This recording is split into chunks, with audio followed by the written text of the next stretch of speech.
এই অভ্যুত্থানের সুযোগ নিয়ে একদল উগ্রপন্থী তৈরি হয়েছে। তারা এখন আওয়ামী লীগ যেভাবে ফ্যাসিবাদ কায়েম করেছে, তারাও সংগঠিত হয়ে তারা ঠিক করে দিবে বাংলাদেশ কেমনে চলবে না চলবে। আইন কানুনের কোনো বালাই নাই। তারা ঠিক করবে কোনটা ধর্ম কোনটা অধর্ম। তারা যায় মাজারে হামলা করবে। কে অধিকার দিয়েছে মাজারে হামলা করা, মন্দিরে হামলা করা, রাখায় হামলা করা? আপনার ধর্ম আপনি পালন করেন। বিচার কারটা সঠিক কারটা বেঠিক ওর জন্য উপরওয়ালা আছেন। আপনি বিচারের ভার হাতে তুলে নিতে পারেন না। রাষ্ট্রে আইন আছে, কানুন আছে। সবাই যদি একই কায়দায় ধর্ম পালন করে তাহলে সেটা কি সম্ভব? সবাই নিজেরা মারামারিতে ব্যস্ত হয়ে যাবে।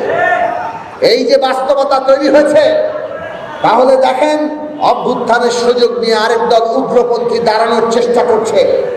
তারা মনে করছে এই অভ্যুত্থানকে পুঁজি করে শেখ হাসিনার বিরুদ্ধে মানুষের যে লড়াই ক্ষোভ, সেটাকে তাদের নিজেদের রাজনৈতিক স্বার্থে তারা ব্যবহার করবেন।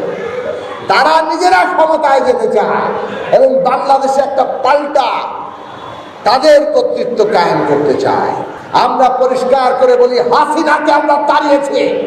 হাসিনা ঘোষর ওই ভারত বাংলাদেশকে যে কব্জা করতে চেয়েছে, তাদের মূল আমরা উৎপাদন করে দিয়েছে। কিন্তু বাংলাদেশের মানুষকে আবার অন্য কোন নাম নিয়ে, ধর্মের নাম নিয়ে কেউ যদি আমাদের গণতান্ত্রিক অধিকার কেড়ে নিতে চায়, বাংলাদেশের মানুষ সেটা মানবে না। সেই জন্য আমাদের সংগঠিত হতে হবে। আপনার অধিকার, মানবিক মর্যাদা, তার জন্য সংগঠিত হতে হবে। আজকে অভ্যুত্থানের পরে আমরা বলেছি, এই দেশে বিচার, সংস্কার, নির্বাচন হচ্ছে আমাদের গণতান্ত্রিক উত্তরণের এখনকার মুহূর্তে কর্তব্য। বিচার করতেই হবে। যারা হত্যা করেছে, যেসব দল এই হত্যার দায়ে যুক্ত, তাদেরকে বিচারের আওতায় আনতে হবে, ব্যক্তিদেরকে বিচারের আওতায় আনতে হবে।